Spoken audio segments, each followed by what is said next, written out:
Welcome to Let's Talk Health. My name is Helen Lam. It is such a pleasure to be part of the senTV filmmaking team. We produce videos to keep you healthy, safe, and active. Besides filming the footage, we do the editing as well. That means spending hours in front of the computer. As a result, we feel pain and stiffness in our neck and shoulders, upper back and lower back. To alleviate these problems, I called upon Dr. Christina Choi for help. She's a graduate from the Canadian Memorial Chiropractic College. And here's Dr. Choi. Hello everyone, my name is Dr. Christina Choi and I am a chiropractor. Today I'll be presenting on poor posture, desk posture, and exercises to help with this problem. Now, poor posture can affect anyone at any age, whether you're young or you're old. Sitting at a desk every day, for example, at work or for school, even a few hours a day can cause overuse of certain muscles through repetitive motions in your neck, upper back, shoulders, and lower back. As a result, these muscles in your body start to change over time and create muscular imbalances depending on how you sit. Now, how do we measure our posture? So, in this picture, you will see for every inch that your head is moved forward, especially when you're sitting at a desk, okay, you may be sitting straight, okay, where you start off as a normal posture, you keep moving forward. Now, every inch that you move forward from its natural position, it is twice as hard for the muscle in your neck, okay, to hold on to the mass of your head itself. Not to say that it's big. Now, because your head is moved forward, the muscles in the back will have to pull and work a lot harder to keep the muscles or your neck and head from falling forward. Hence, muscle imbalances can form.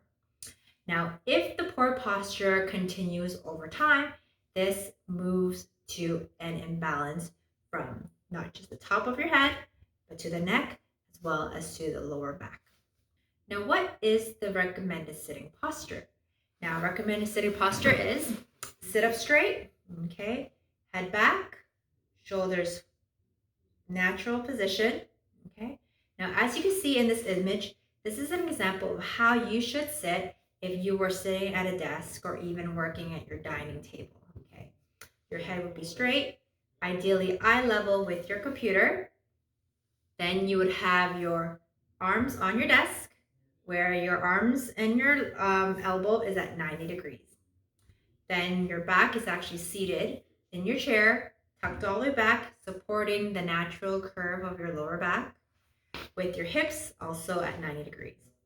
Your knees should not be far too bent or extended too long. It should also be at 90 degrees, where your thighs are parallel to the floor and your feet is planted flat on the floor. If they are not flat on the floor, what you could do is you could use, stacks of paper to prop your feet up a little bit, or you could even use a small shoebox to level your feet. This way, it prevents your feet from dangling and pulling muscles in your lower back. Poor posture can actually lead to a lot of other health problems besides MSK issues. MSK is standing for musculoskeletal. Musculoskeletal includes rounded shoulders, okay, because you're moving forward a lot more, neck pain, back pain, muscle fatigue, headaches, body aches, and joint dysfunctions. Now, what do we call when we have imbalances in our upper body due to prolonged sitting? The term is called upper cross syndrome. Now, with upper cross syndrome, it's because our body reacts in a cross balance manner. So, for example, let's just say I'm sitting forward a lot. Let's do it sideways, okay? So let's just say I'm in a good posture. As time goes by, I lean forward, I sit. What happened is I start to round forward. Why is that? It's because I start to get weak in certain areas of the upper body. Now, when this happens, a lot of time is this area starts to become weak because it's hard for me to hold my head up anymore. Now, if this area becomes weak, there is a balance from the other part of your body to help counterbalance the weakness. Where is it? is in the back of your neck. Now, these muscles, okay, they start to get tight. Why is that?